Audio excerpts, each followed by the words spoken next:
Japan আমাদের অনেকের কাছে এটা শুধু একটা দেশ না, এটা একটা ছোটবেলার স্বপ্ন। বাসার সেই পুরনো ক্যালেন্ডারের পাতায় বরফে ঢাকা মাউন্ট ফুজি প্রতিদিন চোখে পড়তো, কিন্তু কখনো মনে হয়নি এই দৃশ্যটা একদিন আমি নিজের চোখে এতটা কাছ থেকে দেখব। তখন এটা ছিল শুধু একটা ছবি, আজ সেটা আমার জন্য বাস্তব। জীবনে কিছু স্বপ্ন থাকে যেগুলো আমরা চুপচাপ নিজের ভিতরে লালন করি, কাউকে বলি না, শুধু বিশ্বাস করি মেবি ওয়ান ডে। আমার জন্য জাপান ট্রিপটা ছিল ঠিক সেই মেবি ওয়ান ডের গল্প। যখন প্রথম টোকিওর মাটিতে পা রাখলাম মনে হচ্ছিল আমি যেন কোনো সিনেমার ভিতরে ঢুকে গেছি। টোকিওর সেই আলো ঝলমলে রাত, ব্যস্ত রাস্তা, অচেনা মানুষ, কিন্তু অদ্ভুতভাবে সবকিছুই যেন আপন মনে হচ্ছিল। আর তারপর সেই মুহূর্ত, দূরে দাঁড়িয়ে আছে মাউন্ট ফুজি, একদম চুপচাপ নিজের মতো। আমি শুধু তাকিয়েছিলাম, কারণ ওই মুহূর্তে কোনো কথা খুঁজে পাচ্ছিলাম। মনে হচ্ছিল ছোটবেলার আমি যদি এখনকার আমাকে দেখতে পারতো, সে হয়তো বিশ্বাসই করতো। এই ট্রিপে ছিল এক্সাইটমেন্ট, ছিল অবাক হওয়া, আবার টোকিও ডিজনিল্যান্ডে গিয়ে নতুন করে বাচ্চা হয়ে যাওয়ার সেই অনুভূতি। আর শহরের বাইরে জাপানের সেই ছবির মতো সুন্দর গ্রামগুলো, যেখানে সময় একটু ধীরে চলে। রোড ট্রিপে জানালার বাইরে তাকিয়ে মনে হচ্ছিল আমি কোনো গল্পের ভেতর দিয়ে যাচ্ছি। এই পুরো যাত্রাটা ছিল শুধু কোনো জায়গায় ঘোরা না, এটা ছিল নিজের স্বপ্নগুলোকে ছুঁয়ে দেখার, নিজের ছোটবেলার সেই বিশ্বাসটাকে সত্যি করে দেখার একটা গল্প। আপনাদেরকে স্বাগতম জানাচ্ছি আমার জাপান ট্রাভেল সিরিজে, একটা স্বপ্ন যেটা অবশেষে বাস্তব হলো। Welcome to Japan.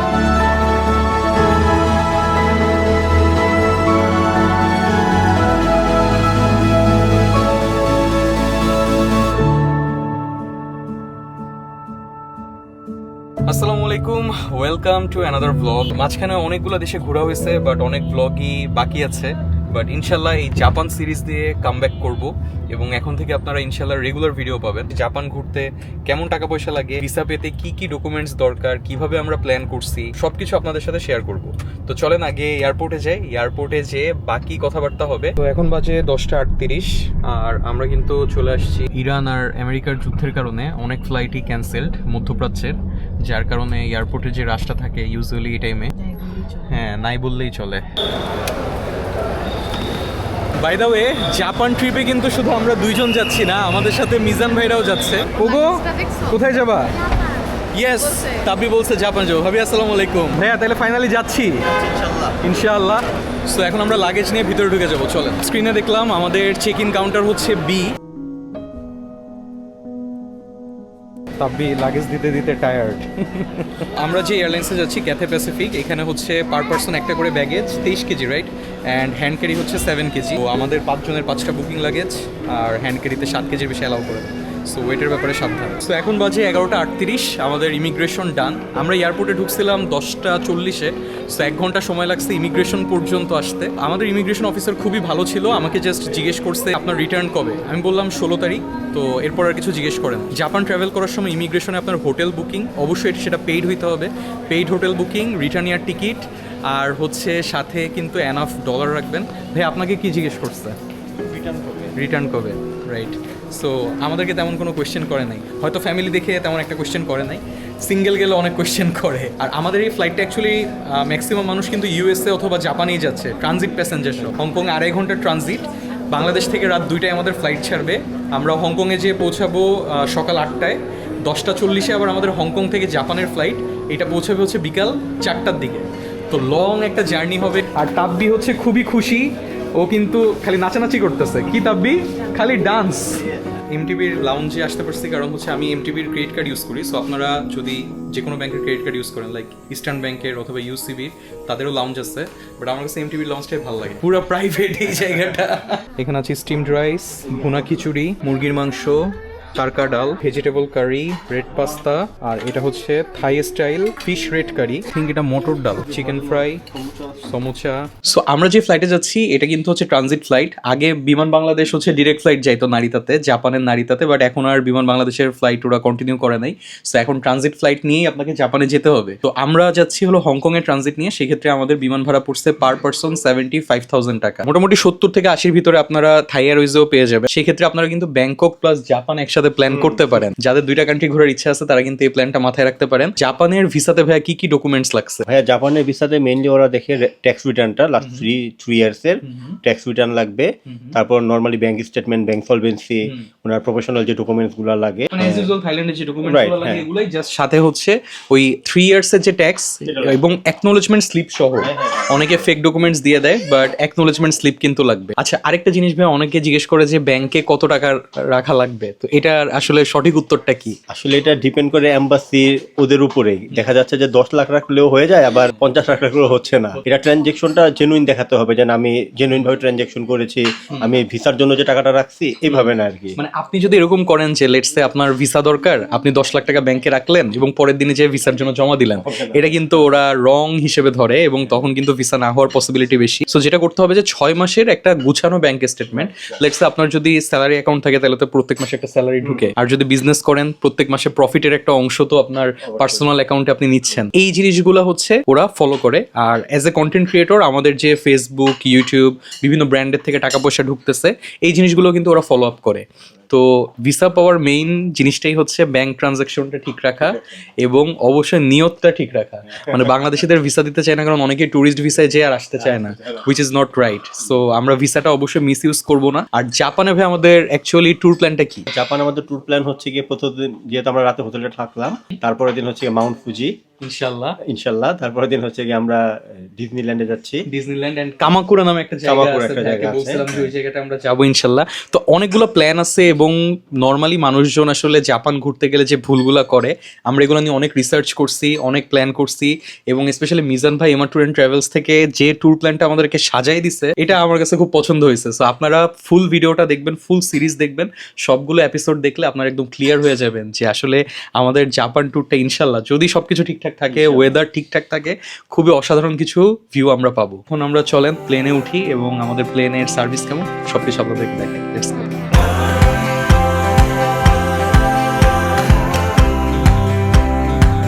তাব্বি থাকার কারণে আমরা একটু সুবিধা পেয়েছি, যাদের ফ্যামিলি উইথ চাইল্ড তাদেরকে আগেই প্লেনে পাঠিয়ে দিচ্ছে।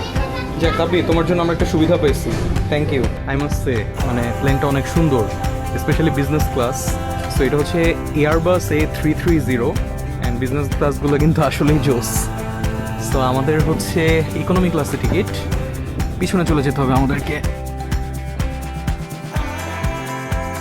তো ক্যাথে প্যাসিফিকের এই A330 মডেলের এই পাশে থেকে 2টা সিট, 4টা, আর তার ওই পাশে হচ্ছে 2টা সিট, আর স্ক্রিন আছে, যথেষ্ট লেগ স্পেস আছে, তাই না?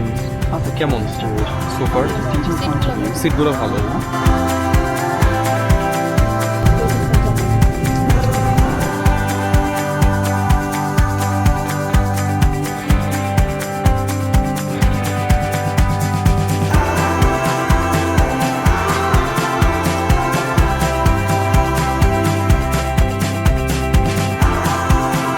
টাইমে বাসতেছে 7:50 আর আমরা হংকং ইন্টারন্যাশনাল এয়ারপোর্টে ল্যান্ড করছি। Thank you. 2.5 ঘন্টার একটা ট্রানজিট আছে এখানে, এরপর আমরা টোকিওর ফ্লাইট উঠবো ইনশাল্লাহ। Welcome to Hong Kong. আমাদের হংকংয়ে আসা হয় নাই, বাট হংকংয়ের ওই পারেই হচ্ছে শেনজেন। তো শেনজেনে আসা হয়েছে, আরেকটা ফ্লাইট আছে মনে হয় 1 ঘন্টা পরেই। তো ওইটা যদি আমরা নিতাম তাহলে হচ্ছে কিন্তু দৌড়াদৌড়ি লেগে যেত, মানে আমাদেরকে এখন দৌড়ায় ফ্লাইটে ওঠা লাগতো। সো আপনারা সবসময় চেষ্টা করবেন যে অ্যাটলিস্ট 2 ঘন্টার একটা গ্যাপ যেন থাকে। এখন এদেশে বাজে 8টা, আমাদের হলো 10:40 ফ্লাইট, দ্যাট মিনস আমাদের 2.5 ঘন্টার উপরে টাইম আছে। সো আমরা এখন রিল্যাক্সে ফ্রেশ ট্রেশ হবো, তারপরে একটু এয়ারপোর্টটা ঘুরে ঘুরে দেখবো, দেন হচ্ছে আমরা প্লেনে উঠবো। যে জায়গাটা দেখতে পাচ্ছেন এখানে আমাদের boarding pass plus passport scan করছে, তারপর একটা সিকিউরিটি চেক আছে, সিকিউরিটি চেক কমপ্লিট করতে হবে। বাট জাস্ট এই ভিউটা দেখেন, পিছনে মানে পাহাড়ের সাথে মেঘগুলো ভেসে বেড়াচ্ছে, এয়ারপোর্টটা আসলেই অনেক সুন্দর, অসাধারণ। Quiet days when the hours drift away. আপনাদের নেক্সট ফ্লাইট কোন গেটে এটা যদি জানতে চান তাহলে এই টেকনিকটা ফলো করতে পারেন। এই যে এখানে একটা কিন্তু বিশাল বড় স্ক্রিন আছে। সো আপনারা মেনুতে যাওয়ার পরে এখানে এই যে ফ্লাইট ইনফরমেশন আছে, ফ্লাইট ইনফরমেশন ক্লিক করলে এখানে ফ্লাইট নাম্বার দিয়ে সার্চ দিতে পারবেন। যেমন আমাদের ফ্লাইট নাম্বার হচ্ছে CX520। সো আমি সার্চ দিলাম CX520, এই যে CX520 নারিতা টার্মিনাল 1 আর গেট নাম্বার হচ্ছে 42। আমাদের 3 মিনিট লাগবে এখান থেকে হেঁটে যেতে। সো সব ইনফরমেশন কিন্তু চলে আসছে, তো খুবই ইজি। অনেকেই আসলে গেট হারাই ফেলেন, বাট এই যে ডিজিটাল ডিসপ্লেগুলো আছে এগুলোতে যদি সার্চ করেন তাহলে খুব ইজিলি গেট নাম্বার সম্পর্কে জানতে পারবেন। বেসিক্যালি আমরা হংকং এয়ারপোর্টের কায়রা যে লাউঞ্জটা আছে এই লাউঞ্জে আসছি। লাউঞ্জটা খুবই নাইস, জাস্ট সামনেই পাহাড়ের ভিউ আর প্লেনের ভিউ। আমাদের কাছে কিন্তু প্রায়োরিটি পাস আছে এবং লাউঞ্জ কি আছে, সো অনেকে আসলে ক্রেডিট কার্ড কীভাবে ইউজ করতে হয় এটা না জানার কারণে বিভিন্ন ইন্টারন্যাশনাল লাউঞ্জ ইউজ করতে পারেন না। সো আপনার কাছে যদি ক্রেডিট কার্ড থাকে এবং ওই ক্রেডিট কার্ডে যদি প্রায়োরিটি পাস বা লাউঞ্জ কি ইন্টিগ্রেটেড থাকে তাহলে কিন্তু আপনারা বিদেশের লাউঞ্জগুলো ইউজ করতে পারবেন। যেমন আমরা এখন এই হংকং এয়ারপোর্টে এসে কায়রা লাউঞ্জটা ইউজ করতেছি। সো খাবারের দাম অনেক বেশি, সেই কারণে আমরা লাউঞ্জ যেহেতু ফ্রি পাচ্ছি, বছরে 10টা টিকিট পাই আমরা, মানে 10 বার ইন্টারন্যাশনাল লাউঞ্জ ফ্রিতে ইউজ করতে পারবো। সো ওইটা আমরা অ্যাভেল করছি। স্টার ফ্রাইড ভার্মিসেলি, তারপরে এটা হচ্ছে চিকেন সসেস, আর এই পাশে এটা হচ্ছে bacon, scrambled egg, baked beans, tomato sauce আর grill tomato, pork and shrimp. এটা পর্কের, এটা খাওয়া যাবে না। এটা হচ্ছে হ্যাশ ব্রাউন। কেন মিশাচ্ছ? আর তুমি কি নিয়ে আসছো ফারিন? সব সালাদ। এই যে লাউঞ্জে ফারিনের মতো যারা সালাদ পছন্দ করে তাদের অনেক লাভ। আমারই লাভ। হ্যাঁ, সব সালাদ নিয়ে আসছে, Cheese, সব সাইজের টমেটো আছে। তো আমাদের খাওয়া দাওয়া অলমোস্ট শেষের দিকে, এখন আমরা চলে যাব আমাদের গেট নাম্বার 42। সো চলেন নেক্সট প্লেনে উঠা যায়। আর এটাই হচ্ছে আমাদের হংকং থেকে নারিতা যাওয়ার জন্য যে এয়ারক্রাফট সেটা। আর এটা কিন্তু হচ্ছে বোয়িং 777 মডেলের একটা বিমান। তো এখন বাংলাদেশ টাইমে বাজতেছে কিন্তু 8টা, হংকংয়ের সাথে ডিফারেন্স হচ্ছে 2 ঘন্টা। দ্যাট মিনস হংকংয়ে বাজতেছে 10টা। তো 10:40 আমাদের ফ্লাইট ছাড়ার কথা, ফ্লাইট অন টাইমেই ছাড়বে। তাব্বির জন্য আমরা কিন্তু আবার সুবিধা পাইছি, আমাদেরকে আবার প্রায়োরিটি বোর্ডিং দিয়ে দিচ্ছে, সবাই ওয়েট করতেছে।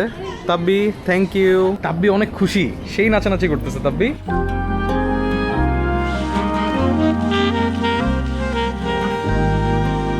তো এটা হচ্ছে বোয়িং 777 মডেলের একটা বিমান। আর দেখতেই পাচ্ছেন এদের সিটের কনফিগারেশন হচ্ছে 3টা, 4টা, ওই পাশে আবার 3টা। সো আমাদের সিট নাম্বার হচ্ছে এই যে 60AB। হংকং থেকে টোকিও যেতে কিন্তু আমাদের সময় লাগবে অলমোস্ট 4 ঘন্টার কাছাকাছি। সো টোকিও না তো কি, জাপান? ও বলে টোকিও না, জাপান। বোয়িংয়ের এই 777 মডেলের বিমানে কিন্তু যথেষ্ট লেগ স্পেস আছে। দেখেন আমার পায়ের এখানে কিন্তু এনাফ স্পেস আছে, অ্যান্ড স্ক্রিনও ভালো।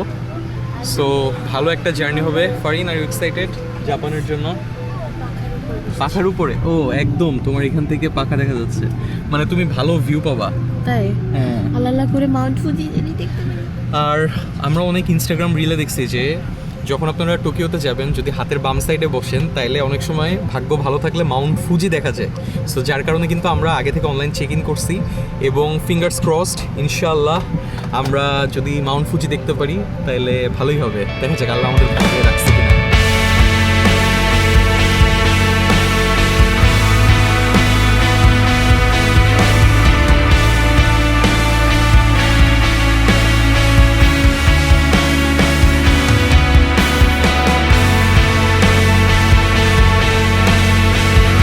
ফাইনালি প্রায় 3.5 ঘন্টার একটা ফ্লাইট শেষে এখন কিন্তু বাজতেছে হচ্ছে 3টা 40, আর আমরা ল্যান্ড করছি Narita international airport, Tokyo. Flight একদম পারফেক্ট সময়ে ল্যান্ড করছে।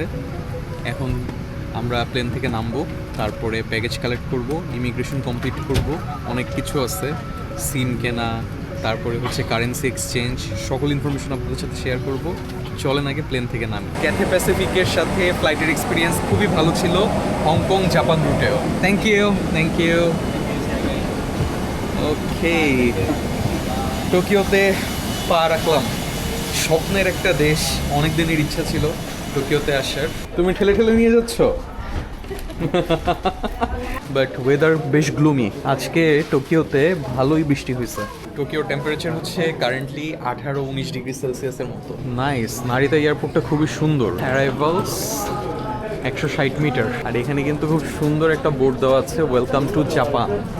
এবং দেখেন প্রত্যেকটা দেশের ভাষায় কিন্তু লেখা আছে, শুধু আই গেস বাংলা ভাষাটা নেই। Welcome to Japan. ইমিগ্রেশনের দিকে যাচ্ছিলাম, তো যাওয়ার পথে এখানে একটা সিমের কিওস্ক মেশিন দেখলাম। তো আপনাদেরকে একটু দামটা দেখাই দিই। আমরা কিন্তু 6 দিনের জন্য আসছি, বা 7 দিন লেটসে। সো আনলিমিটেড 6 ডেজের জন্য 4000 ইয়েন হচ্ছে প্রাইস। সো 4000 ইয়েন মানে বাংলাদেশি টাকায় কত টাকা আসে আমি আপনাদেরকে একটু বলে দিই। সো 4000 ইয়েনে বিডিটি আসে হলো 3088 টাকা। বাট আমি আপনাদেরকে এর থেকেও সস্তা একটা ওয়ে বলে দিচ্ছি, আপনারা যে কোনো দেশে গেলে কিভাবে খুব সস্তায় সিম কিনতে পারবেন। একটা ওয়েবসাইট আছে যেটার নাম হচ্ছে revosim.com। তা আমি কিন্তু এখান থেকে ই সিম কিনে নিয়ে আসছি। আমি আপনাদেরকে একটু ই সিমের প্রাইসিংটা দেখাই দিই, তাহলে আপনারা বুঝতে পারবেন যে এটা কত পরিমাণে চিপ। 10 জিবি 30 দিনের জন্য, এবং আমার প্রাইস পড়ছে কিন্তু মাত্র 1410 টাকা। আর এখানে আমার 6 দিনের জন্য কিন্তু প্রায় 3000 টাকা লাগতেছে। সো আমি কিন্তু 2000 টাকা এখানে সেভ করতেছি। সো বুঝতে পারতেছেন জাপানে যদি আপনারা আসেন তাহলে এই হ্যাকসগুলো না জানলে আপনারা কিন্তু টাকা সেভ করতে পারবেন না। সো ইমিগ্রেশনে যাওয়ার আগে visitjapan.web এই ওয়েবসাইট থেকে এখানে আসার অনলাইন যে অ্যারাইভাল কার্ড আছে এটা আগে থেকে ফিল আপ করবেন। আমরা ঢাকা থেকে এটা ফিল আপ করে আসছিলাম, যার কারণে আমাদেরকে এয়ারপোর্টে আসার পরে আর কোনো হ্যাসেল নিতে হয় নাই। আমি ডেসক্রিপশন বক্সে ভিজিট জাপানের যে লিঙ্কটা আছে এটা দিয়ে দিব, আপনারা ওইখানে জাস্ট আপনাদের ইনফরমেশনগুলো দিলে একটা কিউআর কোড জেনারেট হবে, এটা ইমিগ্রেশনে স্ক্যান করে। আমরা কিন্তু ল্যান্ড করছিলাম 3:35-এ, এখন অলমোস্ট 5টা বাজতেছে। সো ইমিগ্রেশন অনেক লাইন ছিল, প্রায় 1.5 ঘন্টা লাগছে আমাদের ইমিগ্রেশন ক্রস করতে। ভাই ইমিগ্রেশনে কি জিজ্ঞেস করছে? উনি ফার্স্ট আমাকে জিজ্ঞেস করলো যে আপনারা কয়জন টিম মেম্বার, বললাম যে 5 জন। বললো কি ভ্যাকেশন আসছেন, আমি বললাম ইয়েস।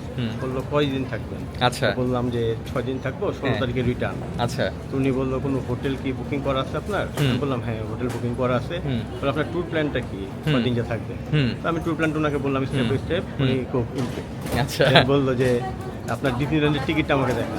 আচ্ছা, মোবাইলের টিকিটটা দেখালাম, হ্যাঁ। দেন আমাদের সবাইকে স্ট্যাম্প করে দিল। স্ট্যাম্প করে দিছে। সো বেসিক্যালি আমরা যেহেতু গ্রুপ আকারে ইমিগ্রেশনে গেছি, আমরা 5 জন যেহেতু আসছি, তো একজনকে কোশ্চেন জিজ্ঞেস করছে। ভাইয়া যেহেতু ফার্স্টে ছিল, ভাইয়াকে সব কোশ্চেন জিজ্ঞেস করছে, এবং ওরা কিন্তু সব কিছু দেখতে চাইছে, হোটেল বুকিং, ইনফ্যাক্ট আমরা যে অ্যাক্টিভিটিগুলো করবো ওগুলোর টিকিটও দেখতে চাইছে। সো আপনারা যদি জাপানে Even আসেন, ভাইয়া এটাও বলছে যে তুমি কি যাবা এখন ট্রেনে, হোটেলে, ও বাসে না গাড়িতে? আচ্ছা, মানে এখন আমরা এয়ারপোর্ট থেকে হোটেল পর্যন্ত যাবো কিভাবে কিভাবে? যাব ওইটাও জিজ্ঞেস করছে। হ্যাঁ। তো আমাদের অলরেডি কিন্তু এয়ারপোর্ট পিক ড্রপ বুক করা, করা সব। অ্যান্ড আমরা এই কারণে সবকিছু দেখাইতে পারছি এবং উনি খুবই ইমপ্রেসড হয়েছে। তো আপনারা যদি জাপানে আসেন অবশ্যই সব কিছু বুক করে আসবেন। যদি আপনারা ট্রেনে করেও যান, ট্রেনের টিকিট যেন আপনাদের কাছে থাকে এটা অবশ্যই মেক শিওর করবেন, আদারওয়াইজ প্রবলেম করতে পারে। করতে পারে। কিন্তু আমাদের আগে যে একজন ইউএস ফিমেল ছিল, ওনার কাছে ডকুমেন্ট না থাকার কারণে কিন্তু আবার ওনাকে আরেক জায়গায় পাঠাইছে। এক্স্যাক্টলি, হ্যাঁ। সো আপনারা ইমিগ্রেশন আসলে অবশ্যই সব ডকুমেন্ট সাথে করে নিয়ে আসবেন, নাহলে কিন্তু জাপান ইমিগ্রেশনে প্যারা খাওয়া লাগবে। আরেকটা ব্যাপার আছে, জাপানে যদি আপনারা আসেন সেক্ষেত্রে কিন্তু কাঁচা মাংস, শাকসবজি, চাল, ডাল, ফ্রুটস কিচ্ছু আনতে পারবেন না। ইমিগ্রেশন ক্রস করার পরে আপনারা এরকম একটা সাইনবোর্ড দেখবেন, এই জিনিসগুলো কিন্তু আপনারা জাপানে আনতে পারবেন না। যেমন যে কোনো ধরনের মিট আনা সম্পূর্ণরূপে নিষিদ্ধ, এবং কোনো ফ্রেশ ফ্রুটস অ্যান্ড ভেজিটেবল আপনারা এখানে আনতে পারবেন না।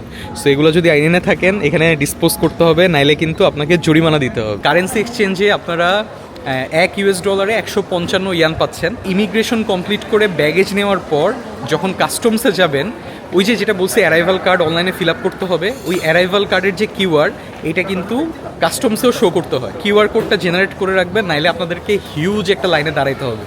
আর যদি আপনারা আগে থেকে বাংলাদেশ থেকেই অ্যারাইভাল কার্ডটা পূরণ করে আসেন, তাইলে কিন্তু আপনাদের জন্য জার্নিটা একদম ইজি হয়ে যাবে, কোনো লাইনে দাঁড়ানো লাগবে না। কিন্তু গাড়ি আগে থেকে বুক করা, সো ড্রাইভার কিন্তু হোয়াটসঅ্যাপে আমাদের সাথে অলরেডি কন্ট্যাক্ট করছে এবং গাড়ির ছবিও পাঠিয়ে দিচ্ছে নাম্বার সহ।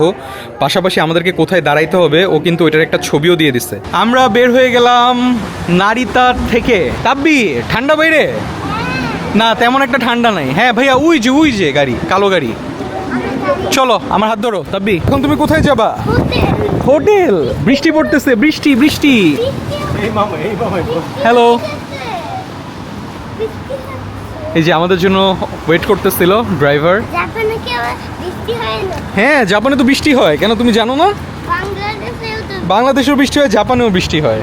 সব দেশেই বৃষ্টি। সব দেশের বৃষ্টি হয়। আচ্ছা এখন আপনারা কোশ্চেন করতে পারেন যে ভাই আপনি তো ট্রেনেই যাইতে পারতেন, তাহলে আমরা কেন গাড়িতে করে যাচ্ছি? আমরা যেহেতু 5 জন আসছি, আপনারা যদি নারিতা এয়ারপোর্ট থেকে শিনজুকু এরিয়া পর্যন্ত যেতে চান তাহলে পার পারসন কিন্তু অলমোস্ট 2800 টাকা ট্রেনের ভাড়া লাগবে। সো আপনি 5 জনের ভাড়া হিসাব করেন, আমাদের কিন্তু অলমোস্ট 15,000 টাকার কাছাকাছি বিল আসবে। ওয়ারেজ আমরা যেহেতু গাড়ি নিয়ে নিচ্ছি, আমাদের গাড়ির খরচ কিন্তু অনেক কম লাগছে। এয়ারপোর্টে যে পিক ড্রপ এটাও এমআর ট্যুর অ্যান্ড ট্রাভেলসের মাধ্যমে বুক করছি, আমাদের $126 পড়ছে। তো চলেন তাহলে আমরা গাড়িতে করে রওনা দিই, এবং আমাদের এয়ারপোর্ট থেকে আমাদের হোটেল হচ্ছে শিনজুকুর পাশেই শিবুয়া নামের যে জায়গাটা আছে ওইখানে। যেতে কেমন সময় লাগে আপনাদেরকে যেতে যেতে বলতেছি। Let's go. বিসমিল্লাহির রহমানির রহিম। সো এখন কিন্তু বাজতেছে 5:31। আমরা ল্যান্ড করছিলাম 3:30টায়। প্রায় 2 ঘন্টা লাগছে আমাদের এয়ারপোর্টের যত ফর্মালিটি আছে সব পূরণ করে তারপরে বের হইতে। তো বুঝতেই পারতেছেন যে আসলে বেশ লম্বা একটা প্রসেস এই জাপানের নারিতা এয়ারপোর্ট থেকে বের হওয়া। অবশ্যই আপনারা হাতে সময় নিয়ে তারপরে সব কিছু হিসাব করবেন। যদি ট্রেনের টিকিট কাটেন সেক্ষেত্রে ওইভাবে সময়টা হিসাব করে ট্রেনের টিকিট কাটবেন। আমরা আমাদের যে এয়ারপোর্ট পিক ড্রপ এটা কিন্তু বুক করছি এমআর ট্যুর অ্যান্ড ট্রাভেলসের মাধ্যমে। এমন না যে এমআর ট্যুর অ্যান্ড ট্রাভেলসের মাধ্যমে বুক করছি দেখে আপনাদেরকে প্রাইস বলবো না, সব প্রাইস আপনাদেরকে বলবো। তো এমআর ট্যুর অ্যান্ড ট্রাভেলস কিন্তু আপনাদেরকে এই ফ্লেক্সিবিলিটি দেয় যে আপনারা কিন্তু চাইলে airport pick drop, hotel, plus আপনারা যদি কোনো জায়গায় সাইট সিইং করতে চান সব কিছু আলাদাভাবে নিতে পারবেন, অথবা কেউ যদি প্যাকেজ নিতে চান সেক্ষেত্রে কিন্তু কাস্টমাইজ করে নিতে পারবেন। সো এমআর ট্যুর অ্যান্ড ট্রাভেলসের যে কন্ট্যাক্ট ডিটেলস আছে আমি ওটা স্ক্রিনে দিয়ে দিচ্ছি, প্লাস ডিসক্রিপশন বক্সে ডিটেলস থাকবে। আমাদের হোটেল এয়ারপোর্ট থেকে 73 কিলোমিটার দূরে, 1 ঘন্টা 6 মিনিট সময় লাগবে দেখাচ্ছে। টোকিও শহর থেকে এয়ারপোর্ট কিন্তু অনেক দূরে। আপনি যদি ট্রেনেও যান, ট্রেনে যাইতে আপনার 1 ঘন্টার উপরে সময় লাগবে, আর গাড়িতে আমাদের সময় লাগতেছে 1 ঘন্টা 6 minute. The autumn wind moving softly through the branches. Mainly তো জাপান থেকে আমাদের দেশে গাড়ি এসব রিকন্ডিশন ঢুকে, তো জাপানিজ ম্যাপগুলো তো আমাদের দেশে কাজ করে না, বাট ওদের দেশের ম্যাপ কি সুন্দর দেখেন। কত কিলোমিটার পরে ওয়াশরুম আছে, তারপরে কত কিলোমিটার পরে ডিভাইডার আছে, সব কিছু কিন্তু এখানে শো করে। Just something worth feeling again and again. না এসে গাড়িতে আসার আরেকটা রিজন হচ্ছে এই জিনিসগুলো এনজয় করা। আসলে গাড়িতে যাওয়ার সময় আপনারা চারপাশের যে দৃশ্যগুলো দেখতে পারবেন এটা কিন্তু ট্রেনে পসিবল না। জাস্ট আমার সামনের ব্রিজটা দেখেন, আর ওই সাইডের টোকিও টাওয়ার নাকি ওইটা আমি জানি না, বাট দেখতে এত সুন্দর লাগতেছে পুরা টোকিও সিটিটা, অসাধারণ। আর এখানে এটা একটা নদীর মতো, এখানে দেখতেছি যে ক্রুজ ডিনার হচ্ছে, এটা দেখতে অসাধারণ লাগতেছে। Wow, just wow.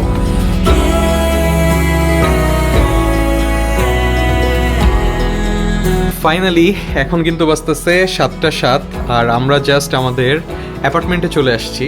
সো আপনাদেরকে চলেন আমাদের অ্যাপার্টমেন্টের একটা ট্যুর দিই। সো ঢুকতেই হাতের ডান সাইডে এখানে একটা কাভার্ড এরিয়া আছে, এখানে আপনারা হচ্ছে লাগেজ টাগেজ রাখতে পারবেন। তারপরে হাতের বাম সাইডে এখানে দেখেন ওয়াশিং মেশিন, তারপরে বেসিন, আর আই গেস এটা ওয়াশরুম গোসল করার জন্য। এটা হচ্ছে আমাদের কমন এরিয়া, খাওয়া দাওয়া করার জন্য ডাইনিং টেবিল আছে, কিচেন আছে, ওভেন আছে, ফ্রিজ আছে। এই ধরনের অ্যাপার্টমেন্টের সবচেয়ে বড় সুবিধা হচ্ছে এখানে কিন্তু আপনারা সবকিছু পাবেন রান্না বান্না করার জন্য। এই যে দেখেন কড়াই টড়াই সবকিছু আছে, আর এখানে কিন্তু চুলাও আছে, তো নিজেরা রান্না করে খেতে পারবেন। টিভি আছে, আর এটা হলো কমন এরিয়া, এখানে বসে আড্ডা দিতে পারবেন আপনারা। আর 2টা রুম আছে, এই যে এটা একটা রুম, আর রুমের ভিতরেও কিন্তু কাভার টাভার আছে, আয়নাও আছে। আর পাশেই আরেকটা রুম, এই যে এটা হচ্ছে ডাবল বেডের একটা রুম, এইখানেও কাভার আছে, সাথে হচ্ছে টেবিল ল্যাম্প আছে এবং এসি আছে। আর ওয়াশরুমটা কেমন আপনাদেরকে একটু দেখাই দিই। হ্যাঁ, ওয়াশরুম একটাই। এটা আপনারা জাপানের যে অ্যাপার্টমেন্টই নেন ওয়াশরুম কিন্তু একটা। ওয়াশরুমটা সাইজে মানে একটু ছোট, বাট আমার কাছে সবচেয়ে যেটা ভালো লাগে জাপানে কিন্তু প্রত্যেকটা কমোড হচ্ছে ডিজিটাল কমোড। এক্স্যাক্টলি। তাব্বি তোমার কেমন লাগছে? ভালো লাগছে? হ্যাঁ, আর এই কমন স্পেসটা সবচেয়ে বেশি সুন্দর, তাব্বির জন্য ভালো হয়েছে। তাব্বি তো এখনই নাচানাচি শুরু করে দিছে। সো নর্মালি যেটা হয় সিঙ্গাপুরের মতো জাপানের হোটেল রুমগুলো কিন্তু ছোট হয়। সো আপনারা যদি এরকম একটা অ্যাপার্টমেন্ট বুক করেন সেক্ষেত্রে কিন্তু যদি 2-3টা ফ্যামিলি আসেন 8 জন পর্যন্ত পুরো অ্যাপার্টমেন্টে থাকতে পারবেন। আর আমরা 6 রাতের জন্য 1,18,000 টাকা এটা রেন্ট নিচ্ছে, 19,666 টাকা, মানে পার নাইট অলমোস্ট 20,000 টাকা। তো 3টা ফ্যামিলি আসলে মোটামুটি ইজিলি থাকবে। ভালো একটা হোটেল নিতে গেলে মিনিমাম 45-50 হাজার পার নাইট সিনজুকু এরিয়াতে। এক্স্যাক্টলি। শিনজুকু এরিয়াতে আমরা হোটেল সার্চ দিছিলাম, সেই ক্ষেত্রে আমাদের হোটেল ভাড়া আসতেছিল $250, $300 এরকম আর কি। সো আমরা হিসাব করে দেখলাম যে আমাদের জন্য অ্যাপার্টমেন্ট নেওয়াটা লাভজনক। তো আপনারা যদি জাপানে আসেন অবশ্যই চেষ্টা করবেন একটু বড় গ্রুপ আসার বা ফুল ফ্যামিলি আসার, তাহলে আপনাদের কস্টিংটা সেভ হবে। তো এখন আমরা একটু ফ্রেশ ট্রেশ হই, লম্বা একটা জার্নি করে আসছি, এখন ফ্রেশ হয়ে তারপরে কিছুক্ষণ পরে আমরা ইনশাল্লাহ বের হবো আবার এক্সপ্লোর করার জন্য। তাব্বি তুমি রেডি জাপান এক্সপ্লোর করার জন্য? ও জাস্ট দৌড়াই বেড়াচ্ছে। সো আমরা এখন ফ্রেশ ট্রেশ হই, তারপর আবার আপনাদের সাথে দেখা হচ্ছে। সো আমরা কিন্তু এখন যাচ্ছি সেই বিখ্যাত শিবুয়া ক্রসিং এর ওইখানে। জানি না এখন আসলে সবকিছু ওপেন আছে নাকি, বাট ওই জায়গাটা রাত্রেবেলা অনেক হ্যাপেনিং থাকে। সবাই বলে যে জাপানের ট্যাক্সি নাকি অনেক এক্সপেন্সিভ। সো আমি ওদের উবারে চেক করতেছিলাম যে আমরা যদি এখান থেকে শিবুয়া ক্রসিং এ যাই তাহলে ভাড়া কেমন আসবে। সো আমাদের ভাড়া আসতেছে জাপানিজ 1370, মানে বাংলাদেশি টাকা 1,000 টাকা। সো So, আমরা যেহেতু 4 জন যাব, আমার কাছে মনে হচ্ছে যে ইটস আ গুড ডিল। দেখি পাই নাকি। আর মজার ব্যাপার হচ্ছে আমাদের হোটেলের সামনেই কিন্তু হচ্ছে 7-Eleven, আর এই পাশে আছে লসন। ও আরেকটা জিনিস আছে। ভাইয়া আসতেছে গাড়ি নাম্বার হচ্ছে 249 লাস্টে। উবার ট্যাক্সি চলে আসছে, এটাও 249। সো চলেন তাইলে যাওয়া যাক। আরে ভাইয়া সেই তো ট্যাক্সিটা, নাইস। হ্যালো হাই, ওকে। জাপানের ট্যাক্সির এক্সপিরিয়েন্স ফার্স্ট। আমরা মেইনলি যে এরিয়াতে আছি এই এরিয়ার নাম হচ্ছে শিবুয়া। তো শিবুয়া থেকে আমরা যাচ্ছি হলো শিবুয়া ক্রসিং এ। এখান থেকে 2 কিলোমিটার রাস্তা, তো বেশিক্ষণ লাগবে না আমাদের। ভাইয়া কি অবস্থা, পিছনে স্পেস কেমন? আর এখানে তো আবার গ্লাসও দেওয়া না। জাপানিজ ট্যাক্সি গুলো আসলেই অস্থির, জোস, ভালো লাগছে। পাশে আরেকটা ট্যাক্সি, আর এখানে ট্যাক্সি গুলোর কালার হচ্ছে ব্ল্যাক কালার। অনেকটা দেখতে কিন্তু ফারিন ওই লন্ডনের মতো না? লন্ডনের ট্যাক্সি গুলোর মতো দেখতে। ট্রান্সলেট করে বুঝাইলো যে এটা শুধু টয়োটা ট্যাক্সির জন্যই বানায়, এবং গাড়িটা বানাইছে কিন্তু ভাই ব্রিটিশ ট্যাক্সির আদলে, শুধু জাপানের জন্যই বানাইছে আর কি। What is your name? Your name, yes, your name. Itadu. Nice. Nico Shiba. Nice to meet you. সামনে হচ্ছে শিবুয়া স্কাই, এটা অনেক ফেমাস স্কাই টাওয়ার যেটা। Thank you very much, take care, bye. Finally আমরা চলে আসছি শিবুয়া ক্রসিং এ। জাপানের night life enjoy করার জন্য আমরা প্রথমে যাই শিবুয়া ক্রসিং, পৃথিবীর সবচেয়ে ব্যস্ততম রাস্তার মোড়গুলোর একটি। সিগন্যাল লাল থেকে সবুজ হতেই চারদিক থেকে মানুষ একসাথে হাঁটা শুরু করে। মনে হয় যেন একসাথে হাজারটা গল্প চলতে শুরু করেছে। চারপাশে বিশাল স্ক্রিন, ঝলমলে বিজ্ঞাপন আর মানুষের অগণিত ভিড়।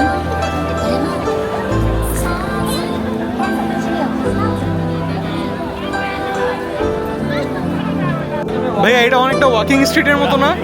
হ্যাঁ, এই পাশে হচ্ছে বার, স্ট্রিট ফুডের দোকান, রেস্টুরেন্ট সব আছে। খুব হ্যাপেনিং এই জায়গাটা। টোকিওর রাত মানে যেন অন্য এক জগৎ, নিয়ন আলোয় মোড়া, ব্যস্ত অথচ জীবন্ত। এই জায়গাটার এনার্জি এক কথায় অবিশ্বাস্য।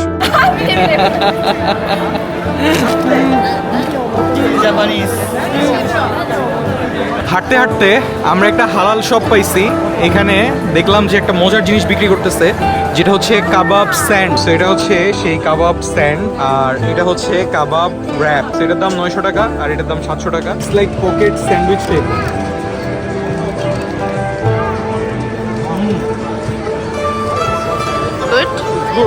রাস্তায় হাঁটতে হাঁটতে একটা জিনিস খুব চোখে পড়লো, প্রচুর ভিনটেজ গাড়ি, এত যত্ন করে রাখা, এত সুন্দরভাবে সাজানো যে মনে হচ্ছিল যেন টাইম ট্রাভেল করে পুরনো জাপানে চলে গেছি। এরপর আমরা যাই আখিহাবারা, যেটাকে বলা হয় ওটাকুদের স্বর্গ। এখানে এসে বুঝলাম জাপানিজরা কতটা এনিমে প্রেম। চারপাশে শুধু এনিমে পোস্টার, ফিগার, কসপ্লে, পুরো এলাকা যেন একটা জীবন্ত এনিমে ইউনিভার্স। আরেকটা জিনিস খুব ইন্টারেস্টিং লেগেছে, আর্কেড গেমের দোকান, একটার পর একটা গেম সেন্টার, সবাই মগ্ন হয়ে খেলছে। কেউ ক্ল মেশিনে গিফট জেতার চেষ্টা করছে, কেউ আবার রেসিং গেমে নিজের স্কিল প্রুফ করছে। জায়গাটা এতটাই এনার্জেটিক যে সময় কিভাবে চলে যায় টেরই পাওয়া যায় না। আখিহাবারাতে এসে আমার কাছে মনে হচ্ছে আমি অন্যরকম এক ডিজিটাল দুনিয়াতে চলে আসছি। মানে আমার পিছনটা জাস্ট দেখেন, এত কালারফুল, অসাধারণ অসাধারণ। এখানের ম্যাক্সিমাম বিল্ডিংই হচ্ছে ডিজিটাল ডিসপ্লে দেওয়া, যার কারণে দেখতে অন্যরকম লাগে। আমার কাছে মনে হচ্ছে জাপান 2050 সালে বাস করতেছে। আর হঠাৎই এক অবাক করা দৃশ্য, টোকিওর রাস্তায় সত্যিকারের মারিও কার্ট। মানুষজন কস্টিউম পরে কার্ট চালিয়ে শহরের মধ্যে ঘুরছে। এটা দেখার অভিজ্ঞতা একদম অন্যরকম, ভিডিও গেম যেন বাস্তবে চলে এসেছে। সব মিলিয়ে টোকিওর নাইট লাইফ শুধু ঘোরার জায়গা না, এটা একটা অনুভূতি যেখানে আধুনিকতা, সংস্কৃতি আর মজার অভিজ্ঞতা একসাথে মিশে গেছে। জাপানে আমাদের প্রথম দিনের গল্প এখানেই শেষ করছি। পরবর্তী ভিডিওতে আপনাদের নিয়ে যাব জাপানের সবচেয়ে আইকনিক একটা জায়গায়, বিখ্যাত মাউন্ট ফুজি দেখতে। এই শটটা হয়তো আমার লাইফের one of the best shot. পাশে হচ্ছে নীল পানি আর সবুজ গাছ, মানে এত অসাধারণ সিনারি, দূরের পাহাড়, বাড়ি, ছোট ছোট বাড়ি ঘর, অসাধারণ লাগতেছে। এই পাহাড়টা কিন্তু সবসময় দেখা যায় না। বলা হয় 365 দিনের মধ্যে মাত্র প্রায় 80 দিন স্পষ্টভাবে দেখা যায় এটাকে। তাই এটাকে কাছ থেকে দেখার জন্য কতটা লাকি হওয়া প্রয়োজন তা বলার অপেক্ষা রাখেন। যারা নতুন করে আমার চ্যানেলে ভিডিওটা দেখছেন, এখনই আমার চ্যানেলে সাবস্ক্রাইব করে ফেলুন। সামনে আরো দারুণ অভিজ্ঞতা অপেক্ষা করছে আপনাদের জন্য। তাহলে আজ এখানেই শেষ করছি, দেখা হবে নেক্সট ভিডিওতে। সে পর্যন্ত সবাই ভালো থাকুন, সুস্থ থাকুন, dream big, fly high, take care, bye bye, signing off from Tokyo, Japan. Allah হাফেজ।